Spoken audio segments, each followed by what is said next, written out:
꽃에 물들다 꽃물.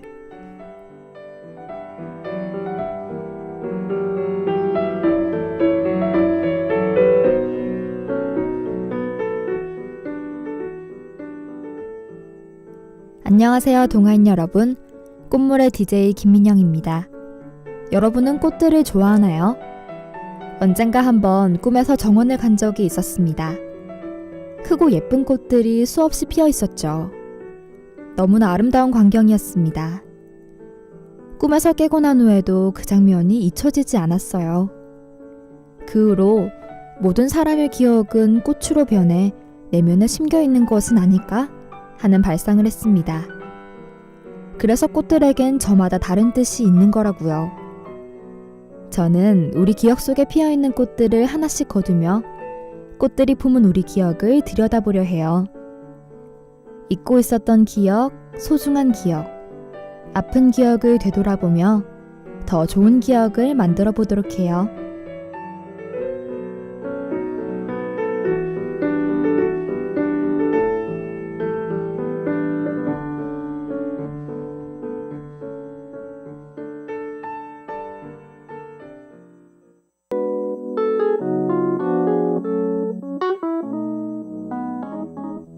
수지와 백현의 드림.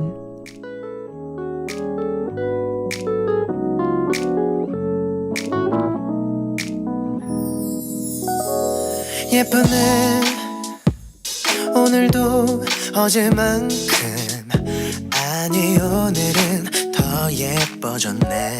이런 말을 할 때마다 개강과 함께 찾아온 3월. 이번 봄에도 어김없이 벚꽃이 피겠죠. 벚꽃이 피면 항상 버스커버스커의 벚꽃 엔딩을 듣습니다.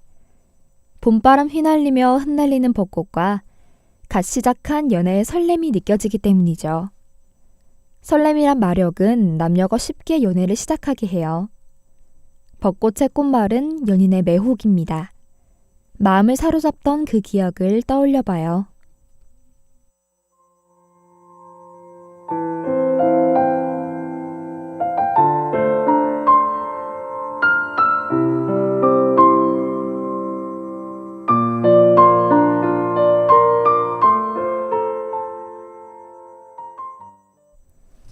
땅에 스며든 빗물이 바다에 도달하기까지 참 오랜 시간이 걸립니다. 사랑도 이와 같아요. 연인이 되기까지 썸이라는 도달 기간이 필요하죠. 물론 그 기간은 상대적이지만요. 썸 기간에는 상대방이 어떤 사람인지 궁금합니다. 그래서 페이스북에서 그 사람을 찾아보죠. 나랑 아는 친구가 있는지, 이성 친구가 몇 명인지 괜히 세어봅니다. 그리고 메시지를 주고받을 때 답장이 몇 분 만에 오는지 확인하게 되죠.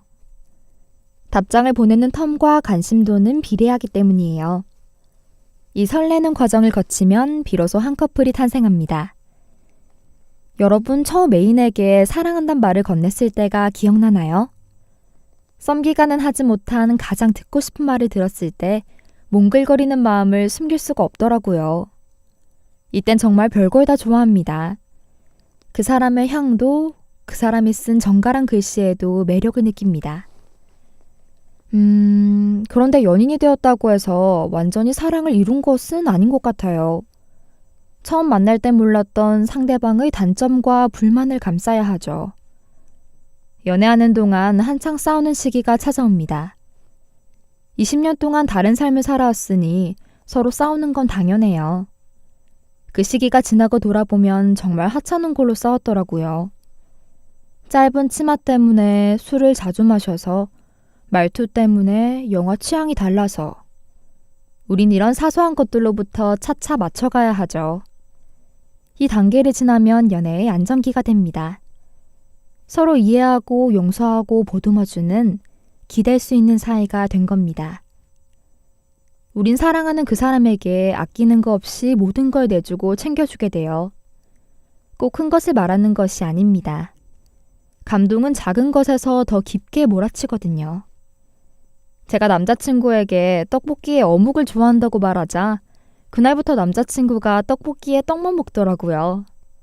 그런 사소한 배려에 관계가 더 단단해지는 것 같아요. 저는 사랑을 그대가 밀려와 내가 비워버리는 것이라고 정의하고 싶습니다. 잊어버리려고 해도 어느샌가 찾아와 나를 괴롭히죠. 그 사람이 머릿속에서 계속 떠나지 않으면 문득 궁금증이 생깁니다. 난 왜 그 사람을 좋아할까? 그런데 그럴 때마다 특별한 이유를 찾을 순 없죠. 이유가 있다는 것은 계산적인 것인데 사랑은 계산적인 것이 아니거든요. 오직 그 사람이라는 존재 자체를 좋아하기 때문이죠. 사랑은 마치 도자기와도 같습니다. 도자기가 뜨거운 가마에서 여러 번 구워져 단단해지는 것처럼 사랑도 여러분의 풍파 끝에 더 단단해지는 것 아니겠어요? 항상 내 옆에 있어줘서 고마운 사람에게 매일 사랑한다는 말을 전해주세요. 그것은 유약을 바르면 도자기가 더욱 아름다워지는 것과 같을 거예요. 노래 한 곡 듣고 가겠습니다. 백예린의 우주를 건너.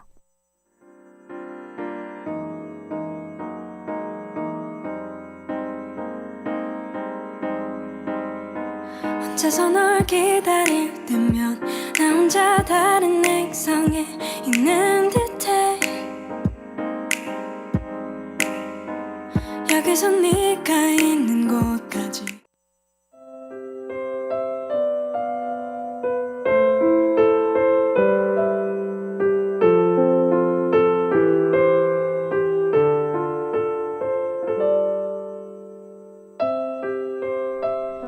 노래 듣고 왔습니다.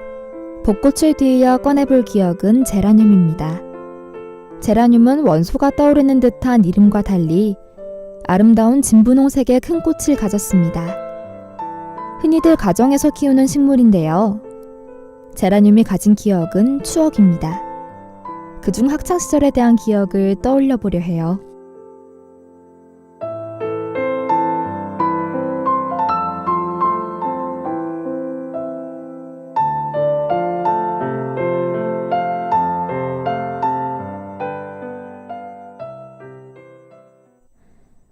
야, 학창시절 어느덧 먼 얘기가 되었네요. 교복을 입고 다니던 때가 엊그제 같은데 지금 그때를 생각하면 우리나라 학생들 참 대단하다 느낍니다. 새벽에 일어나 한밤중에 집에 가는 끔찍한 패턴을 휴일도 없이 3년을 하다니요. 고등학교 입학하고 처음 야간 자율학습을 했던 날이 생각나네요. 야자를 끝나고 집에 돌아와 옷을 갈아입으며 울었습니다. 이런 생활을 3년이나 해야 하다니 하면서요. 그날 이후로 야자를 하면서 지독했던 불면증이 치료가 되었습니다. 학창시절을 떠올리면서 친구에게 네가 가장 기억나는 건 뭐냐고 물어봤어요. 그랬더니 밥 먹던 곳이 기억난다네요. 순간 당황했지만 이내 납득이 갔습니다.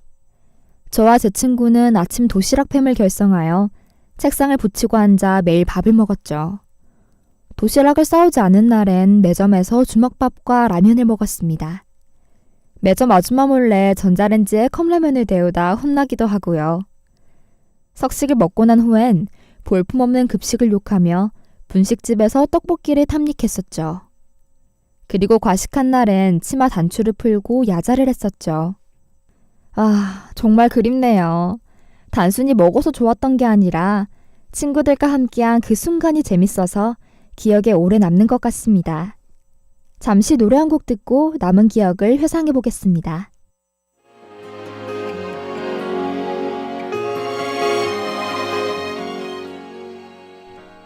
동방신기의 노을 바라보다. 저녁 노을이 지고 하나 둘 켜지는 불빛을 따라서 너에게 가고 있어. 차가운 바람에 멈춘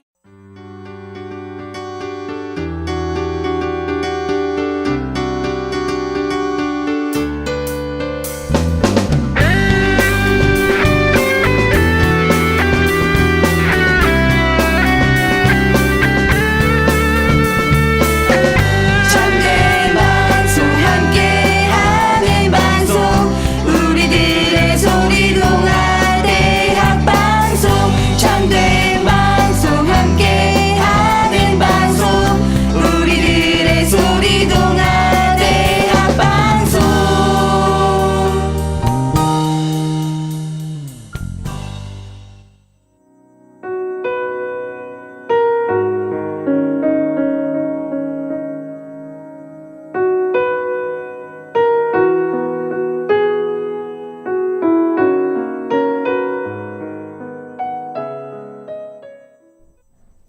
여러분, 학창시절엔 모두 똑같은 교복을 입으면서도 멋부린다고 갖은 고생을 했었는데 기억나시나요? 여학생들은 치마 블라우스를 줄였고 남학생들은 바지를 스키니하게 만들어 다녔죠. 염색과 파마도 포기할 수 없었습니다. 원래 갈색머리예요. 원래 곱슬이에요. 선생님께 뻔뻔한 말을 했었죠. 학창시절 가장 힘겨웠던 때는 아무래도 고3 시절일 텐데요. 3월 모의고사를 친 날의 충격이 생각나네요. 뭔가 큰일이 났음을 느끼고 수능 교재를 폈습니다. 그러나 대표 수학 문제지 개념 원리를 봐도 수학 개념은 세워지지 않았죠. 국어는 관동별곡, 청산별곡, 송민곡 등으로 인해 참혹해졌습니다. 3, 6, 9월 모의고사, 수능 기출문제를 풀면서 선생님과 지지고 볶았었죠. 수능을 친 다음 날 울적한 마음으로 교실에 앉아 있었는데 공부를 열심히 가르쳐준 선생님이 눈물을 흘리며 저를 안아주었습니다. 억한 마음이 풀린 저는 이내 눈물을 쏟았고 친구들이 위로해 주었죠. 제자를 사랑하는 마음과 친구의 위로에 따뜻함과 고마움을 느껴 더 눈물이 났었습니다. 그 시절로 다시 돌아가고 싶냐고요? 글쎄요. 정말 그립긴 하지만 다시 돌아가고 싶진 않네요. 야자와 수능은 아직도 무섭거든요. 그리고 지금 그날로 다시 돌아간다면 때묻지 않은 순수함을 느끼지 못할 것 같아요. 학창시절은 다시 돌아오지 않기에 더 소중한 것이 아닐까요? 가끔 제라늄과 함께 그 시절을 회상하는 것이 가장 애틋할 것 같습니다. 그리운 그날의 선생님과 친구들이 보고 싶네요. 서로 바쁘다는 이유로 자연히 멀어진 친구들이 있다면 다시 연락해보는 건 어떨까요? 오랜만에 만났어도 어색하지 않을 거예요. 내가 친구를 보고파 하는 만큼 친구도 말은 안 했지만 여러분을 그리워하고 있을 겁니다.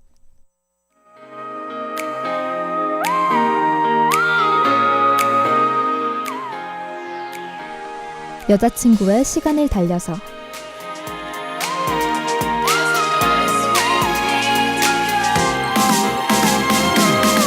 다가서지 못하고 헤매고 있어. 좋아하지만 다른 곳을 보고 있어. 가까워지려고 하는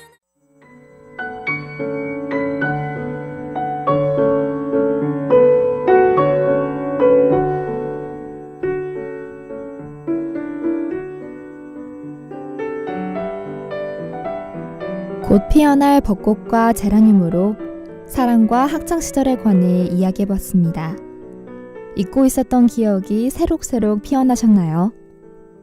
요즘 학생들은 야간 자율학습이 선택이라고 하던데 공감이 되셨을지 걱정되네요. 다음 화엔 좀 더 공감할 수 있는 내용을 가지고 오겠습니다. 지금까지 제작과 송출의 조세경 PD, 기술의 이선영 엔지니어 수고하셨고요. 저는 아나운서 김민영이었습니다.